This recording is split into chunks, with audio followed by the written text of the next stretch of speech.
नमस्कार दोस्तों, जय माता रानी, जय माता दी। दोस्तों, नवरात्रि के शुभ दिन पास आ रहे हैं, तो ऐसे में आपको यह जानना चाहिए कि सही तरीके से step by step Mata Rani की पूजा करने की विधि क्या होती है।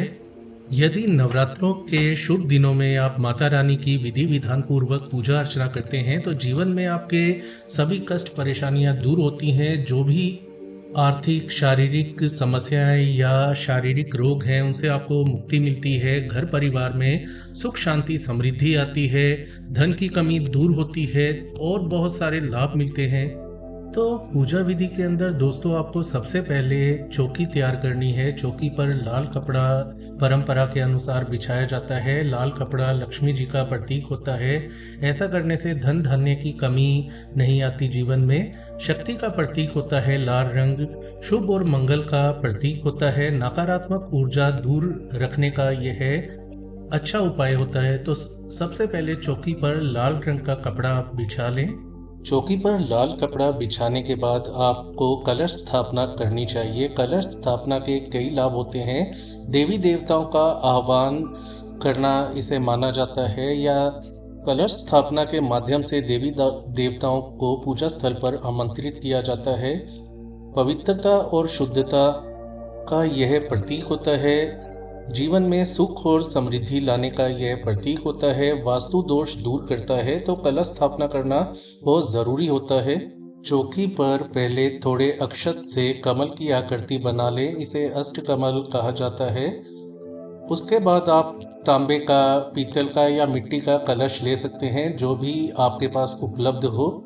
कलश के गले में मोली बांधें, स्वास्तिक का चिन्ह बनाएं, उसमें गंगा जल, लौंग, इलायची, सिक्का, सुपारी, हल्दी डालें।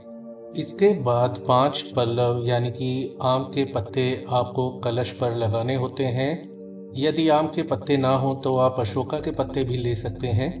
5 पल्लव लगाने के बाद उसके ऊपर नारियल रखें। नारियल पर पहले स्वास्तिक का निशान बना लें। यहाँ एक बात आपको ध्यान रखनी है कि नारियल का मुख या तो पूजा करने वाले की तरफ हो या ऊपर की ओर होना चाहिए। दोस्तों, कलश स्थापना में नारियल का बहुत अधिक महत्व होता है। यह नकारात्मक ऊर्जा को दूर करता है, सकारात्मक ऊर्जा का संचार करता है।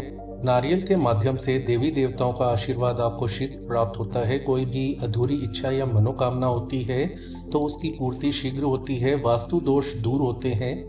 अब आपको क्या करना है कि माता रानी की प्रतिमा या फोटो जो भी आपके पास हो, उस तस्वीर या प्रतिमा को, मूर्ति को आपको अक्षत के ऊपर विराजमान करना होता है। साथ ही गणेश जी की स्थापना भी अक्षत के ऊपर करनी जरूरी होती है। अब एक आपको थाली लेनी है जिस पर स्वास्तिक बनाकर माता रानी के पास में रख देना है। दोस्तों, माता रानी के पास में जो उनकी प्रतिमा या फोटो होती है, उसके पास मिट्टी के बर्तन में ज्वारे या जौ बोने का बहुत अधिक महत्व होता है। जौ को माता रानी का प्रतीक माना जाता है। माना जाता है कि जौ बोने से माँ भगवती प्रसन्न होती हैं और घर में सुख समृद्धि सदैव बनी रहती है। यदि सुख समृद्धि का अभाव है तो ऐसे घर में सुख समृद्धि का शीघ्र आगमन होता है। वास्तु दोष दूर होते हैं, सकारात्मक ऊर्जा का संचार होता है, मनोकामनाओं की पूर्ति होती है। जौ को बहुत पवित्र अनाज माना जाता है। इसे पूजा पाठ में इस्तेमाल करना बहुत ही शुभ होता है। यदि किसी कारण से आपने जौ नहीं बोया है तब भी पूजा संपूर्ण हो सकती है। अब आपको धूप और दीप जलाना होता है। अग्नि देवता का आह्वान करें। इसके बाद हाथ में अक्षत और पुष्प लेकर देवी देवताओं को आमंत्रित करें और अपने व्रत का आप संकल्प लें।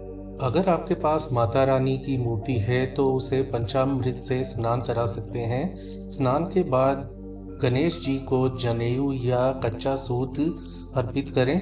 फिर हल्दी और कुमकुम से गणेश जी का तिलक करें और उनका प्रिय पुष्प गुड़हल आप अर्पित कर सकते हैं, या जो पुष्प आपके पास हो वो अर्पित करें। कोशिश करें भगवान श्री गणेश जी को आप लाल या पीले रंग के ही फूल चढ़ाएं या अर्पित करें, क्योंकि गणेश जी का प्रिय रंग लाल या पीला माना जाता है।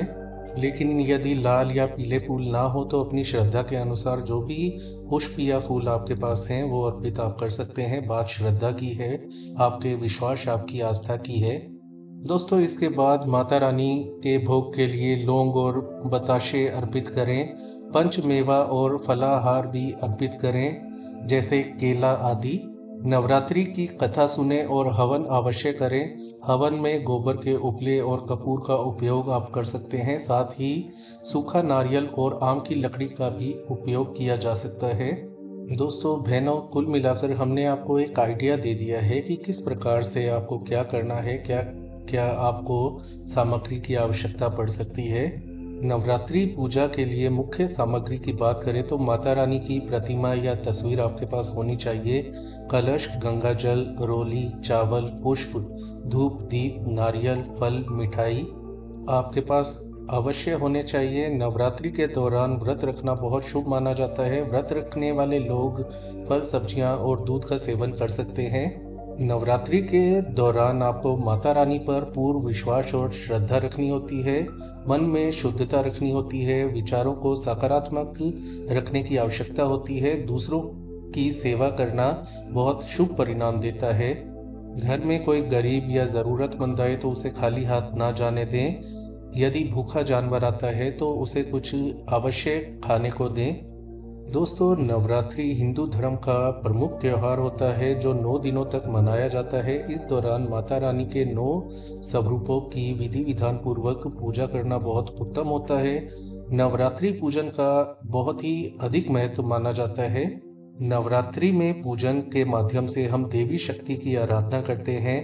नवरात्रि के दौरान जो भक्त सच्चे मन से माता रानी की पूजा करते हैं उनकी सभी मनोकामनाएं पूर्ण होती है।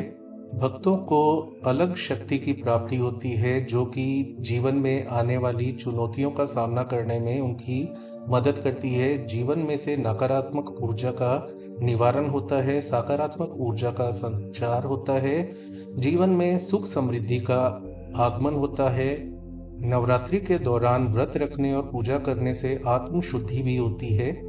तो इस बार की जो नवरात्रि है आप सभी भाई बहनों के लिए बहुत ही ज़्यादा अच्छे परिणाम लेकर आए।